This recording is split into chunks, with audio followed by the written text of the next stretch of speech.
السلام علیکم ورحمۃ اللہ وبرکاتہ۔ الحمدللہ وکفا وسلام علی عبادہ الذین اصطفیٰ۔ اشہد ان لا الہ الا اللہ وحدہ لا شریک لہ واشہد ان محمدا عبدہ ورسولہ صلی اللہ علیہ وآلہ وسلم۔ اللہم صلی علی محمد وعلی آل محمد کما صلیت علی ابراہیم وعلی آل ابراہیم انک حمید مجید۔ اللہم بارک علی محمد وعلی آل محمد کما بارکت علی ابراہیم وعلی آل ابراہیم انک حمید مجید۔ اما بعد فاعوذ باللہ السمیع العلیم من الشیطان الرجیم من ہمزہ ونفخہ ونفثہ۔ بسم اللہ الرحمن الرحیم۔ قالوا تاللہ لقد آثرک اللہ علینا وإن كنا لخاطئین۔ انہوں نے کہا اللہ کی قسم یقیناً آپ ہم سے بہتر ہیں، آپ کو اللہ تعالیٰ نے ہم پر فضیلت دی ہے۔ وإن كنا لخاطئین، اور بے شک ہم ہی خطا کار تھے، ہم غلطی پر تھے۔ آیت نمبر 91 سورہ یوسف، یہاں سے اللہ کے فضل اور اس کی توفیق سے آج کے سبق کا آغاز ہو رہا ہے۔ اور جیسا کہ آپ کو معلوم ہے کہ حضرت یوسف علیہ السلام کا پورا قصہ، پوری کہانی اللہ کریم نے بیان فرمائی ہے، اور اس میں کہانی بالکل اپنے اختتام کی طرف جا رہی ہے، اور آخر پہ پھر اللہ تعالیٰ نے وہ اسباق جو اس پورے درس میں سے برآمد ہوتے ہیں وہ بھی بتائے ہیں، اور اس کہانی کا جو واقعاتی انجام ہے، یعنی واقعات کس طرح سے تکمیل پذیر ہوئے، اس کو بھی اشارتاً اور اجمالاً اللہ کریم نے یہاں پہ بیان فرمایا۔ جو آیت نمبر 90 ہم نے پچھلے درس کے آخر پر پڑھی تھی، اس میں نے عرض کیا تھا کہ آیت نمبر 90 کے جو آخری الفاظ ہیں، یوں کہہ لیجئے کہ اس پورے بیان کا، اس پورے احسن القصص کا، یا پوری سورت کا، یا حضرت یوسف علیہ السلام کی پوری کہانی کا جو خلاصہ ہے، وہ آیت نمبر 90 کا آخری حصہ ہے کہ اِنَّهُ مَن يَتَّقِ وَيَصْبِرْ فَإِنَّ اللَّهَ لَا يُضِيعُ أَجْرَ الْمُحْسِنِينَ، کہ جو شخص بھی زندگی میں یہ دو اصول اپنا لے، دراصل یہاں پہ دو اصول نہیں ہیں، تین ہیں، کہے تو دو گئے ہیں لیکن اصل میں تین اصول ہیں، تینوں آپس میں جڑے ہوئے۔ یتقی و یصبر، ایک تو تقوی ہے، اس کا سادہ سا مفہوم یہ ہے کہ ہر لمحہ انسان کی زندگی ایسی گزرے کہ وہ اس احساس میں مبتلا ہو کہ کہیں مجھ سے کوئی چھوٹے سے چھوٹا ایسا کام سرزد نہ ہو جائے جو اللہ کی ناراضگی کا باعث بن سکتا ہے، اور ایسا کوئی چھوٹے سے چھوٹا کام ہونے سے رہ نہ جائے جو اللہ کی رضامندی کا باعث بن سکتا ہے۔ گویا ہر لمحہ اللہ کی ناراضگی سے بچنے کا احساس، اور ہر لمحہ اللہ تعالیٰ کی خوشنودی اور رضامندی حاصل کرنے کے احساس کے ساتھ جو زندگی گزاری جائے وہ تقوی کی زندگی ہے۔ لہذا انہ من یتقی، وہ شخص جو اس اصول پر زندگی گزار رہا ہو کہ ہر لمحہ اس کی تڑپ یہ ہو، جیسا کہتے یوسف علیہ السلام کی تھی، ہر لمحہ انہوں نے اللہ کی ناراضگی سے بچنے کی کوشش کی، اور ہر لمحہ اللہ کی رضامندی کے حصول کی کوشش کی۔ وَيَصْبِرْ، اور دوسری بات یہ کہ اپنے آپ کو روکے رکھے، یعنی ڈٹا رہے۔ کس بات پر ڈٹا رہے، اس کی تفصیل بھی بیان ہوئی۔ گویا اللہ اور اس کے رسول صلی اللہ علیہ وسلم کی بات ہو، یا پھر نبیوں کو جو اللہ کے حکم دیے جاتے ہیں ان کی تکمیل کی بات ہو، طاعات کے جتنے کام ہیں، جتنے کام کرنے کا حکم دیا گیا ہے ان پر ڈٹے رہنا، اور حالات و زمانہ اور گراؤنڈ ریالٹیز جو مرضی ہوں، جتنے مرضی شدائد آئیں، پھر بھی اللہ کے حکم پر اور جو شریعت کا حکم ہے اس پر ڈٹے رہنا۔ پھر ان منہیات سے، ان منع کردہ کاموں سے رک جانا جو معصیت کے کام ہیں، نافرمانی کے کام ہیں، ان سے رک جانا، یہ بھی صبر ہے۔ اور صبر کی تیسری کیفیت یا تیسرا پہلو وہ ہے جو مصیبتوں کے اوپر صبر۔ اسی لیے تین جو ہیں وہ حصے کیے جاتے ہیں کہ صبر علی الطاعات، صبر عن المعصیات، اور صبر علی المصیبات، کہ اللہ کی اطاعت کے کاموں میں اور نبی پاک صلی اللہ علیہ وسلم کی اطاعت کے کاموں میں صبر کرنا اور ڈٹے رہنا، حالات جو مرضی ہوں۔ اطاعت کا کام ہر صورت میں کرنا ہے، اسی طرح ناراضگی کے کاموں سے بچنے کے لیے ڈٹے رہنا، یہ بھی صبر ہے۔ اور مصیبتیں جب آئیں، مشکل حالات آئیں تو بھی اللہ اور اس کے رسول صلی اللہ علیہ وسلم کے حکموں پر ڈٹے رہنا، یہ دو کام تو ہو گئے، ایک تقوی اور ایک صبر۔ تیسرا کام ہے احسان۔ احسان یہ ہے فإن اللہ لا یضیع اجر المحسنین، احسان یہ ہے کہ آپ ہر لمحہ اپنے آپ کو پچھلے لمحے سے بہتر بنائیں۔ نیکی کرنا لفظی معنی تو محسنین کا نیکی کرنے والے، لیکن محسن ایک بڑی اسپیسیفک اصطلاح ہے تقوی ہی کی طرح قرآن کی، جس سے مراد اسلام کا پروفیشنلزم ہے۔ یعنی اسلام کو جب ہم نے پڑھا تھا وَأَحْسِنُوا إِنَّ اللَّهَ يُحِبُّ الْمُحْسِنِينَ کہ احسان کیا کرو، اللہ تعالیٰ احسان کرنے والوں کو پسند کرتا ہے، تو وہاں بھی میں نے عرض کیا تھا کہ یہ پروفیشنلزم ہے اسلام کا، یعنی ہر چیز کو اس طریقے سے کرنا۔ پروفیشنلزم دور جدید کی اصطلاح ہے، کسی بھی کام کو اس کے جو جملہ حدود و قیود اور جملہ اس کے جو محاسن ہے، جو کسی ماہر کی نظر میں ہو سکتے ہیں، ان سب کا خیال رکھتے ہوئے کسی چیز کو سر انجام دینا، یہ پروفیشنل طریقے سے کرنا ہے۔ عام طریقے سے بھی ہو سکتا ہے کوئی بات، پروفیشنل طریقے سے بھی ہوتا ہے، گویا اس کو ہر اعتبار سے بہتر بناتے چلے جانا، یہ ہے اصل میں احسان کی بات۔ اور اللہ تعالیٰ محسنوں کا اجر ضائع نہیں کرتا۔ یہاں تقوی اور صبر کے ساتھ احسان کو جوڑ کر گویا یہ بتایا جا رہا ہے کہ حضرت یوسف علیہ السلام کا کردار جو تھا وہ سٹیٹک نہیں تھا، وہ رکا ہوا نہیں تھا، بلکہ ہر لمحہ اپنے آپ کو بہتر بناتے چلے گئے۔ آپ اگر پوری کہانی کے اندر دیکھیں تو یوسف علیہ السلام کا کردار جو ہے وہ ہر منظر میں، جو بھی یہاں اس کہانی میں بیان ہوا، ہر منظر میں پچھلے کردار سے اور پچھلے منظر سے زیادہ نمایاں ہو کر زیادہ تقوی اور صبر والا جو کردار ہے وہ نظر آتا ہے۔ گویا حضرت یوسف علیہ السلام اپنے کردار کی بلندی میں، اللہ کے قرب کی بلندی میں آگے سے آگے بڑھتے چلے گئے ہیں۔ یہ ہوتا ہے محسن۔ لہٰذا یہ تین چیزیں جب جڑ جائیں، تقوی اور صبر انسان کی زندگی کا بنیادی نقطہ ہو، اور عملاً انسان ہمیشہ اپنے آپ کو بہتر سے بہتر بنانے کی کوشش کرتا رہے، موت تک اس کوشش کو لگا رہے، تو وہ محسن ہوتا ہے۔ لہٰذا فإن اللہ لا یضیع اجر المحسنین، اللہ تعالیٰ محسنوں کا اجر ضائع نہیں کرتا۔ یہ ہے پوری کہانی کا درس اور سبق۔ لیکن چونکہ واقعاتی طور پر یہ تو بات حضرت یوسف علیہ السلام نے اسی وقت فرما دی جب حضرت یوسف علیہ السلام نے یہ گویا اپنا جو راز تھا وہ منکشف کر دیا، راز بتا دیا کہ بھئی میں یوسف ہوں اور یہ میرا بھائی ہے بنیامین، اور بھائیوں کو جو اب تک وہ غافل تھے، وہ لا علم تھے، ان کو نہیں معلوم تھا کہ یہ جو بادشاہ مصر کا ہے یہ وہی ہمارا بھائی ہے جس کو ہم نے کنویں میں پھینکا تھا۔ تو یہ تو اس موقع پر حضرت یوسف علیہ السلام نے گویا ان کی حیرت کے جواب میں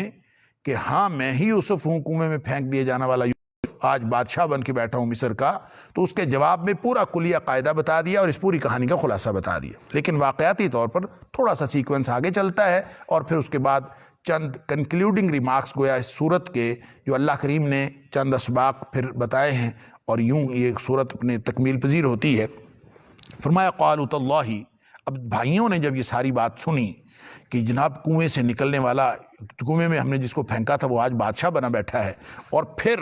وہ اپنی کسی ذاتی خوبی کا اظہار نہیں کر رہا، وہ ہر معاملے کو اللہ کی طرف لوٹا رہا ہے کہ یہ میرے اوپر اللہ نے احسان کیا ہے، اور اللہ کا احسان اس وقت ہوتا ہے جب آدمی تقوی اور صبر کے ساتھ زندگی گزارتے ہوئے اپنا بہتر سے بہتر کردار پیش کرنا اور پوری ایفرٹ پٹ کر کے جو انسان اپنی زندگی گزارتا ہے اس کو اللہ تعالیٰ آہستہ آہستہ یعنی اس دنیا میں بھی نوازتا ہے، اللہ تعالیٰ آخرت میں بھی نوازتا ہے۔ یہ راز بھی بتا دیا۔ تو اب وہ بھائی جو تھے، ایک تو شرمندگی ہوگی یقیناً کہ جس کو ہم نے کنویں میں پھینکا تھا آج اس کے سامنے ہم بھکاری بن کے کھڑے ہوئے ہیں، تو اس کا اظہار انہوں نے پھر اس طرح سے کیا کہ قالوا، انہوں نے کہا تاللہ، اللہ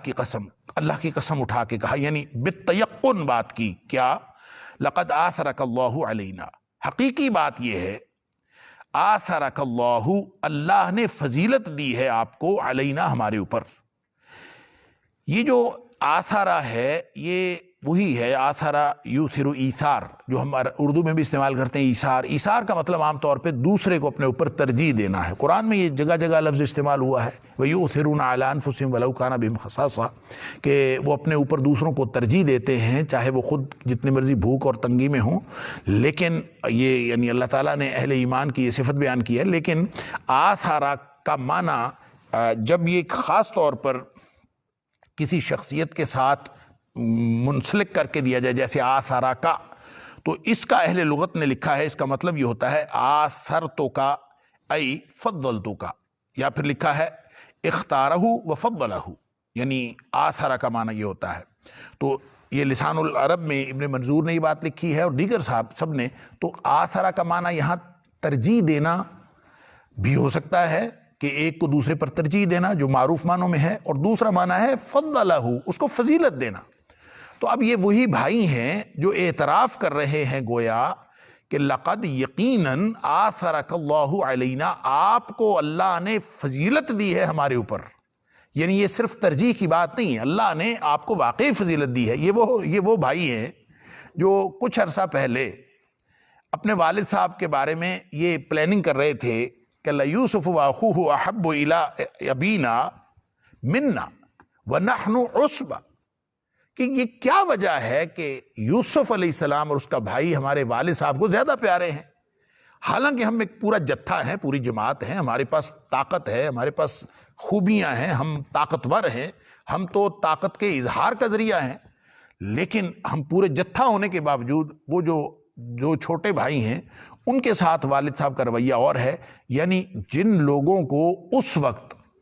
بچوں کے ساتھ پیار کرنا اور پیار میں ترجیح دینا مناسب محسوس نہیں ہوتا تھا، اور ان کا خیال یہ تھا کہ وَنَحْنُ عُصْبَةٌ، ہم ایک بہت بڑی طاقتور جماعت ہیں، جتھا ہیں، ہمارے ساتھ ہمیں ترجیح دینی چاہیے، گویا ہم قابل ترجیح ہیں، یہ ہمارے بھائی قابل ترجیح نہیں ہیں۔ اب وہی بھائی اب یہاں اعتراف کر رہے ہیں اور قسم اٹھا کے اعتراف کر رہے ہیں، تاللہ، اللہ کی قسم، لقد آثرک اللہ علینا، واقعتاً اللہ نے آپ کو ہمارے اوپر فضیلت دی ہے۔ اللہ اکبر۔ وَإِن كُنَّا، اور صحیح بات یہ ہے، لخاطئین، ہم ہی غلط تھے، ہم نے اس وقت جو ترجیح کی جو بنیادیں طے کی تھیں، وہ ترجیح کی بنیادیں جو اس وقت طے کی تھی وہ غلط تھیں۔ آج ہم جو ترجیح کی بنیاد سمجھ میں آئی ہے وہی صحیح ہے۔ وہ ترجیح کی بنیاد کیا تھی؟ وہ وہی جو پچھلی آیت میں حضرت یوسف علیہ السلام نے ان کو بتائی کہ اِنَّهُ مَن يَتَّقِ وَيَصْبِرْ، کہ یہ طاقتوں سے ماں بات نہیں ہوتی۔ لوگ ہمیشہ یہی سمجھتے ہیں کہ دولت اور نسب،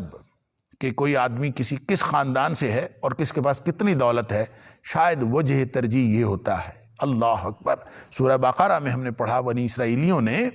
جب اعتراض کیا تھا کہ طالوت کو بادشاہ کیوں بنایا ہے، تو اس وقت بھی ان کو یہی اعتراض ہوا تھا کہ یہ اس لیے بادشاہ بنایا گیا کہ نہ تو اس کے پاس دولت ہے، نہ وہ ہمارے خاندان سے ہے، اس کو بادشاہ بنایا گیا۔ اللہ تعالیٰ نے فرمایا تھا کہ یہ بنیادیں نہیں ہیں، بلکہ فرمایا تھا بسطۃ فی العلم والجسم، اس کو اللہ تعالیٰ نے جسمانی قوت بھی عطا کی ہے، اور اللہ تعالیٰ نے اس کو جو علم کی قوت بھی عطا فرمائی ہے۔ لہذا بنیاد کیا ہے؟ علم ہے عملی طور پر، اور جسمانی قوت اور صلاحیتیں ہیں، اور یہاں اللہ تعالیٰ کے قرب اور اللہ تعالیٰ کے انعامات کی جو وجہ بتائی جا رہی ہے وہ یہ کہ تقوی اور صبر جو احسان کے ساتھ چلتا ہے۔ اللہ اکبر۔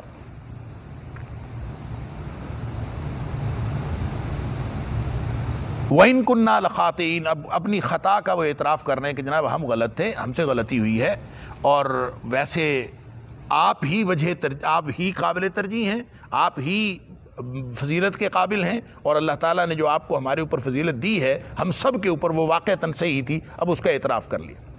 اب آگے سے حضرت یوسف علیہ السلام سبحان اللہ پوری طاقت رکھنے کے باوجود اور پوری قوت اب بدلہ بھی لے سکتے ہیں، ان کو شرمندہ بھی کر سکتے ہیں، اور ان کو سزا بھی دے سکتے ہیں جو انہوں نے کیا ہوا ہے، پورا اختیار حاصل ہے۔ اللہ اکبر۔ اور اس پورے اختیار کے باوجود آگے سے فرماتے ہیں قال لا تثریب علیکم اليوم، یوسف علیہ السلام نے فرمایا کہ تمہارے اوپر آج کوئی عار نہیں ہے، کوئی ملامت نہیں ہے۔ تثریب ناظرین کرام، ویسے تو سرب جو ہے کہتے ہیں کہ اس پتلی باریک، وہ جو بالکل باریک چربی ہوتی ہے جو انتڑیوں کے ساتھ ساتھ لگی ہوئی ہوتی ہے، اس کو سرب کہتے ہیں، اور تثریب کہتے ہیں اس کو ہٹا دینے کو،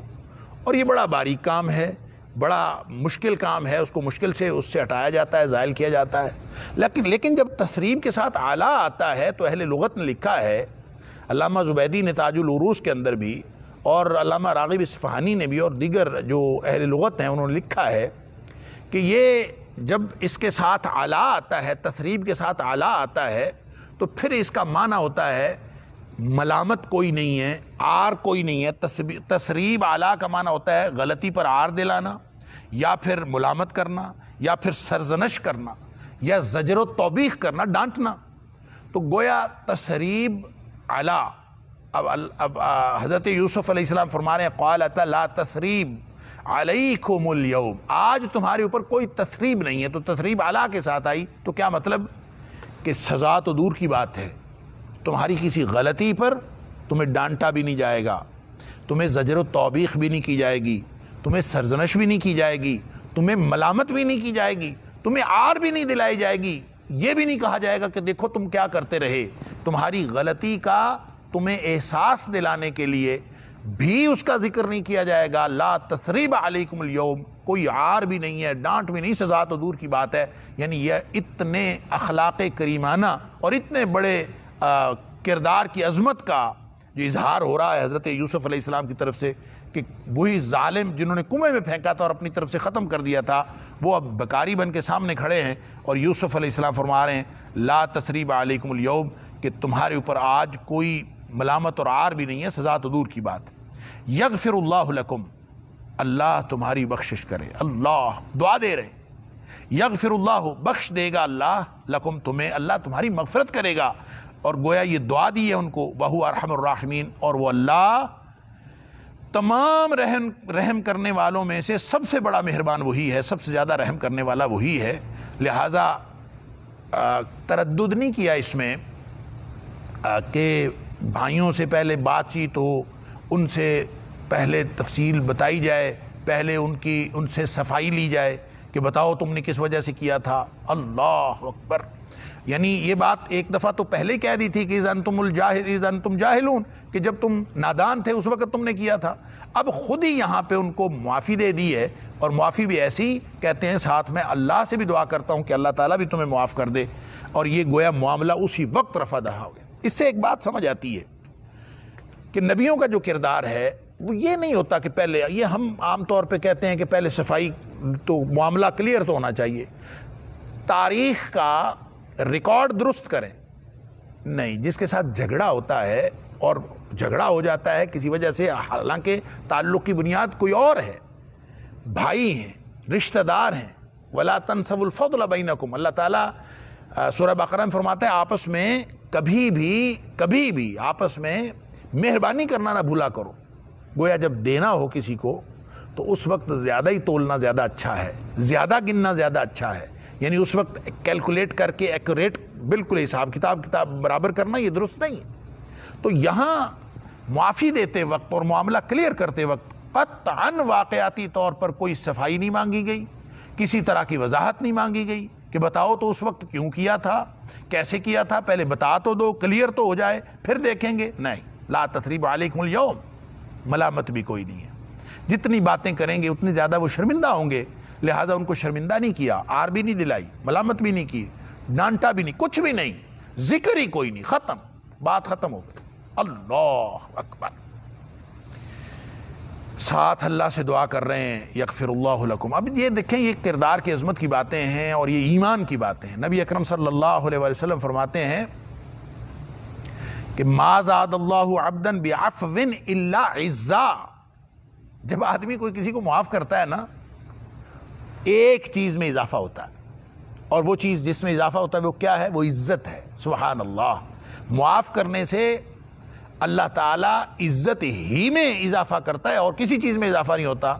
ہم کہتے ہیں بدلہ نہیں لیں گے تو ہماری ناک نہیں رہے گی، طاقت ہونے کے باوجود بدلہ نہ لینا، یہی تو اصل طاقت ہے، اور یہ اسی سے اللہ تعالیٰ نے جنت رکھی ہے، یہی وہ معاف کر دینا ہے جو اللہ تعالیٰ ہم سے، جو اللہ کو مطلوب ہے۔ پھر فرمایا کہ اذهبوا بقمیصی، یہ میرا کرتا لے جاؤ، ہاذا، یہ والا کرتا میرا، ایک کرتا دے دیا ان کو کہا یہ لے جاؤ، فالقوہ علی وجہ ابی، یہ جا کے نا والد صاحب کے چہرے پر ڈال دینا، فالقوہ پھر ڈال دینا، علی وجہ ابی، والد صاحب کے چہرے پر، یاتی بصیرا، وہ دیکھنے لگ جائیں گے۔ سبحان اللہ، یعنی ان کی جو بینائی ختم ہو گئی تھی وہ بینائی واپس آ جائے گی۔ اب یہ واتونی باہلکم اجمعین، اور تم سب جو ہے سارے گھر والوں کو لے کے یہاں آ جاؤ، اکٹھے آ جاؤ میرے پاس۔ باپ کے چہرے پر میری قمیص میرا کرتا لگانا ان کی بینائی صحیح ہو جائے گی۔ ویسے تو بڑی سادہ سی بات ہے، انبیاء کے سے معجزات رونما ہوتے ہیں، انبیاء کی کرامتیں ہوتی ہیں، اولیاء کی کرامتیں ہوتی ہیں، اور حضرت یوسف علیہ السلام کو اللہ تعالیٰ نے جو نبوت سے سرفراز فرمایا تھا، تو اسی علم نبوت اور نبوت کی برکتوں میں سے ایک برکت تھی کہ انہوں نے اپنا کرتا دیا کہ جا کے والد صاحب کے آنکھوں پہ لگائیں گے تو یہ یاتی بصغیرہ وہ دیکھنے لگ جائیں گے۔ تو یہ گویا اس کو بطور یوسف علیہ السلام کی کرامت کے اور اللہ کی طرف سے عطا ہونے والے معجزے کے طور پر لیا جا سکتا ہے۔ بڑی سادہ سی بات ہے سمجھنے کی، لیکن یہاں امام رازی نے ایک بڑی شاندار بات کی ہے۔ امام رازی کہتے ہیں کہ بعض اوقات انسان کے اوپر ایسے فزیکل یعنی طبعی طور پر ایسے اثرات مختلف چیزوں کے ہو جاتے ہیں کہ شدید صدمے سے، جو کہ ایک نفسیاتی کیفیت کا نام ہے، تو شدید صدمے سے انسان اپنی جسم کا کوئی نہ کوئی حصہ ڈیمیج کر بیٹھتا ہے۔ یعنی یہ طبی اثرات، طبی حالات کے یا نفسیاتی کیفیات کے جو طبی اثرات ہیں، یہ بالکل نمایاں ہیں اور ثابت شدہ ہیں۔ بہت زیادہ انسان کو صدمہ پہنچے، انسان کا دماغ ڈیمیج ہو جائے، نس پھٹ جائے، اس کی سماعت ختم ہو جائے، اس کی یادداشت ختم ہو جائے، اس کی بصارت ختم ہو جائے، یعنی کوئی بھی نیگیٹو امپیکٹ کسی صدمے کا یہ ہو سکتا ہے، یہ بالکل ثابت شدہ۔ بعین ہی وہ کہتے ہیں کہ شدت فرح جو ہے، یعنی انتہائی خوشی کی انتہا، ایک دم اور اچانک انسان کو کوئی خوشی ملے تو اس خوشی سے، شدت فرح سے، خوشی کی شدت سے بھی طبی اثرات مرتب ہوتے ہیں اور انسان کے بہت ساری چیزیں جو ہیں وہ ٹھیک ہو جاتی ہیں، اور اس کا تعلق، اور امام رازی کہتے ہیں کہ اس کا تعلق طبی علاج کے ساتھ ہے، اور یہ طبی اثر ہوا اس خوشی کی شدت کی وجہ سے جو ہے یعقوب علیہ السلام کو ملی۔ اتنا عرصہ روتے رہے، اتنا عرصہ غم میں مبتلا تھے، اب یہ اچانک جو خوشی تھی اس نے طبی اثرات مرتب کیے اور ان کی جو ہے وہ بینائی واپس آ گئی۔ اب بینائی واپس آنے کی جو نوید سنائی گئی، تو اس میں گویا وہ کہتے ہیں یہ بطور علاج کے تھا، اور یہ بات صحیح ہو سکتی ہے اس لیے کہ نبی اکرم صلی اللہ علیہ وسلم کا فرمان ہے لِكُلِّ دَاءٍ دَوَاء، ہر بیماری کا جو ہے وہ کوئی نہ کوئی علاج تو ہے۔ اب بیماری کا علاج ہے کہاں یہ ہمیں نہیں معلوم، بعض اوقات ہو سکتا ہے آج کل کے دور میں ایلوپیتھک کے اندر ہو، بعض اوقات ہو سکتا ہے کہ وہ ہومیوپیتھک کے اندر علاج ہو، یا کسی اور چیز میں کسی جڑی بوٹی کے اندر اللہ نے علاج رکھا ہوا ہو، یا پھر کسی یعنی نفسیاتی عمل کے اندر اللہ نے علاج رکھا ہو، یا اللہ نے اپنے ذکر میں اس کا علاج رکھا ہوا ہو، اور یہ بھی ہو سکتا ہے کہ وہ کسی نبی کی باعث برکت کوئی چیز ہو اور اس کے اندر اللہ نے علاج رکھا ہو، یہ بالکل ممکن ہے، علاج تو ہے۔ لہٰذا اس کو آپ طبی علاج کے طور پر اگر سمجھیں گے تو یہ پھر بھی بات یہ سمجھ میں آنے والی ہے جیسا کہ امام راضی کا خیال ہے۔ بہرحال آگے جا کے اللہ تعالیٰ فرماتا ہے کہ اس کی واپس آ گئی فرتد بصیرا، کہ ان کی بینائی واپس آ گئی اور وہ دیکھنے لگے۔ تو یہاں تو صرف خوشخبری دی یوسف علیہ السلام کے جاؤ جا کے آنکھوں پر لگاؤ اور ان کی جو بصارت ہے وہ واپس آ جائے گی، یا آتی بصیرہ وہ دیکھنے لگیں گے۔ وَأْتُونِي بِأَهْلِكُمْ أَجْمَعِينَ، اور سارے گھر والوں کو لے کے میرے پاس آ جاؤ۔ اب یہاں پہ یہ ہے وہ منتقلی جو شروع میں نے عرض کیا تھا سورہ یوسف جب آغاز ہم نے کیا تھا کہ ایک سوال ہوا تھا کہ بنی اسرائیل جو تھے وہ مصر کیسے منتقل ہوئے، ان کا اصل وطن تو کنعان تھا، فلسطین تھا، وہ مصر کیسے منتقل ہوئے۔ اب یہاں یوسف علیہ السلام نے اپنے بھائیوں سے کہا کہ یہ والد صاحب کے ایک تو بینائی صحیح ہو جائے گی، یہ کرتا میرا لے جاؤ، اور دوسرا یہ کہ سارے گھر والوں کو لے کر یہاں آ جاؤ، اور اس کے جواب میں وہ سارے گئے اور آگے اس کا ذکر ہے۔ تو کتنے لوگ یہ شفٹ ہوئے تھے اس کے بارے میں کہتے ہیں کہ بائبل نے لکھا ہے، علامہ ابن کثیر نے اور مختلف نے مختلف تعداد لکھی ہے کہ کتنی تعداد میں بنی اسرائیل گئے تھے اور پھر کتنی تعداد میں بنی اسرائیل حضرت موسیٰ علیہ السلام کے دور میں واپس نکلے۔ اس کے بارے میں پہلے تعداد سن لیجئے جو مختلف روایتوں میں موجود ہے، اور پھر ہم اس کے اوپر تبصرہ کرتے ہیں کہ کیا ہو سکتا ہے۔ مثلاً کہا جاتا ہے کہ 67 لوگ تھے حضرت یعقوب علیہ السلام کے خاندان کے جو حضرت یوسف علیہ السلام کی دعوت پر، اور خود بھی تو حضرت یوسف علیہ السلام مصر کے ہی یعنی کنعان کے ہی رہنے والے تھے، تو یہ پہلے شفٹ ہو چکے تھے، گویا ان سمیت ٹوٹل 68 لوگ تھے۔ اسی طرح ایک روایت یہ ہے کہ ٹوٹل 93 افراد تھے ان کے خاندان کے، اور بعض نے کہا ہے کہ ان 93 افراد میں یا ان 67 افراد میں وہ خواتین شامل نہیں تھیں جو ان بچوں کی بیویاں تھیں تو ہو سکتا ہے کہ وہ شامل ہوں. بہرحال یہ مختلف قسم کی تعداد، اور بعض نے کہا 150 افراد تھے، یعنی 150 افراد یہ شفٹ ہوئے حضرت یوسف علیہ السلام کی دعوت پر. علامہ ابن کثیر نے 3 روایتیں لکھی ہیں مختلف اقوال کی روشنی میں. وہ کہتے ہیں 63 افراد یا 390 افراد، یا ایک روایت وہ 86 افراد کی کہتے ہیں، 86 تھے یا 63 تھے یا پھر 390 تھے. بہرحال جتنے بھی تھے یہ جب گئے ہیں تو اتنے تھے. اب حضرت موسیٰ علیہ السلام کے دور میں یہ لوگ بنی اسرائیل پورے کے پورے یہ مصر کو چھوڑ کر واپس نکلے ہیں، اور وہ جو اس کی اپنی داستان ہے موسیٰ علیہ السلام کے قصے میں سن چکے ہیں. اور وہ کتنے تھے، وہ اس کے بارے میں امام ابن کثیر علیہ الرحمہ نے تو بس اتنی بات لکھی ہے کہ جب یہ واپس آئے تھے تو 6 لاکھ سے زیادہ تھے. البتہ اس کی تعداد کے بارے میں مختلف مفسرین نے مختلف حوالوں سے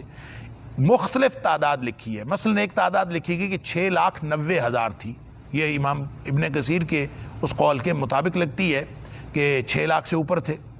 اچھا، اس کے علاوہ ایک اور روایت ہے جو بائبل کے حوالے سے مختلف مفسرین نے لکھی ہے. وہ یہ ہے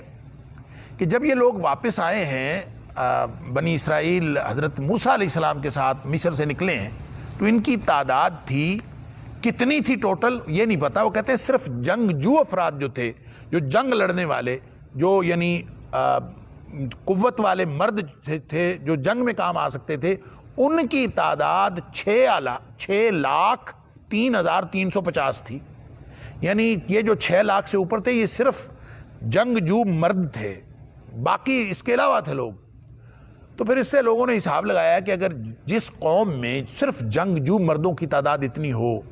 بوڑھے اس کے علاوہ ہوں، بچے اس کے علاوہ ہوں، عورتیں اس کے علاوہ ہوں، لڑکیاں اس کے علاوہ ہوں، اور یہ جب ان سب کو اگر کیلکولیٹ کیا جائے تو ان کی تعداد تو تقریباً 20 لاکھ بنتی. اور کل عرصہ جو ہے حضرت یوسف علیہ السلام اور حضرت موسیٰ علیہ السلام کے دوران، یعنی حضرت یوسف علیہ السلام کے دور میں یہ وہاں منتقل ہوئے مصر کنعان سے، اور حضرت موسیٰ علیہ السلام کے دور میں نکلے ہیں، تو یہ جو کل عرصہ وہاں پہ رہے ہیں وہ 500 سال بنتے ہیں، تقریباً 5 صدیاں. تو 5 صدیوں میں 63 افراد سے یا 68 افراد سے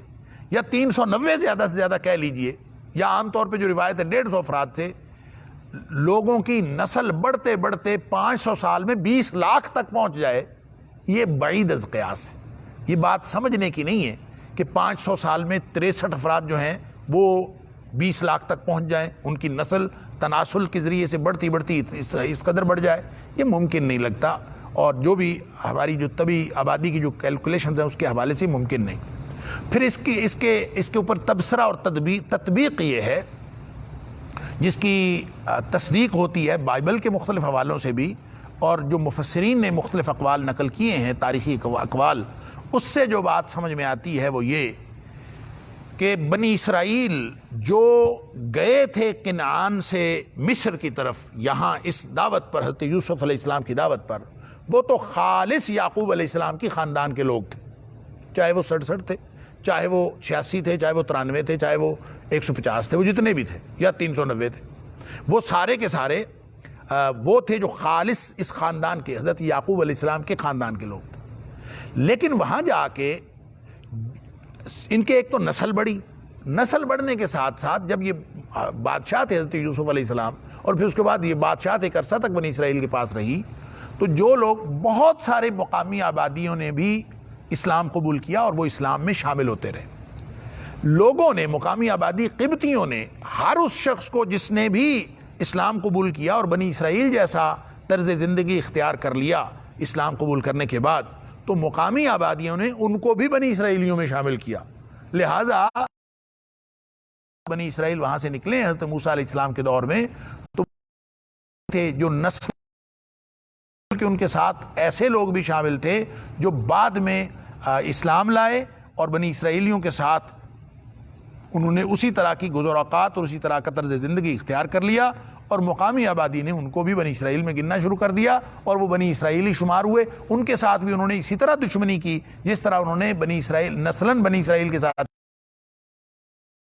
لہٰذا یہ 20 لاکھ وہاں سے نکلے ہیں. تو یہ بنی اسرائیلی اس وقت جو موسوی شریعت کو ماننے والے تھے وہ تھے 20 لاکھ کے قریب، اور جتنی بھی ان کی تعداد ہو اور جو بھی صحیح بات ہو، لیکن اس کے اندر جو اضافہ ہے وہ صرف تناسل کی وجہ سے نہیں ہے بلکہ وہ اشاعت اسلام کی وجہ سے بھی ہے۔ وَأَتُونِي، آ جاؤ، اب یہ اس کی تعداد کی بات ہوگی۔ وَلَمَّا فَصَلَتِ الْعِيرُ، اب یہ اگلا منظر، پھر اگلا منظر کھلتا ہے کہانی کا۔ فَلَمَّا فَصَلَتِ الْعِيرُ، جب نکلا قافلہ، یعنی وہاں سے مصر سے نکلا ہے قافلہ، قال ابوہم، ادھر یعقوب علیہ السلام بیٹھے ہیں کنعان میں، قافلہ شروع ہوا ہے مصر سے۔ قال ابوہم، اب والد صاحب کہتے ہیں گھر والوں سے، گھر میں جتنے بھی لوگ تھے، یا تو کون لوگ گھر میں تھے، یا تو خواتین ہوں گی یا پھر پوتے ہوں گے، کیونکہ بیٹے تو سارے وہاں گئے ہوئے تھے، اور بعض نے یہ بھی کہا ہے کہ بیٹے شاید سارے نہیں گئے تھے، کچھ گئے ہوں گے تیسرے چکر میں، سارے بیٹے نہیں گئے، یا ہو سکتا ہے سارے ہی گئے ہوں۔ اور اس کے علاوہ جو گھر میں موجود تھے افراد، خواتین یا پھر پوتے وغیرہ جتنے بھی لوگ تھے وہ موجود تھے، اور والد صاحب نے ان سے کہا، یعقوب علیہ السلام نے، انی لاجد ریح یوسف، اللہ اکبر، بے شک میں محسوس کر رہا ہوں یوسف علیہ السلام کی خوشبو۔ قافلہ وہاں سے چلا ہے مصر سے، اور کرتا لے کے چلا ہے، اور یعقوب علیہ السلام کو خوشبو محسوس ہونی شروع ہو گئی ہے، ابھی قافلہ مصر میں ہے۔ اللہ اکبر۔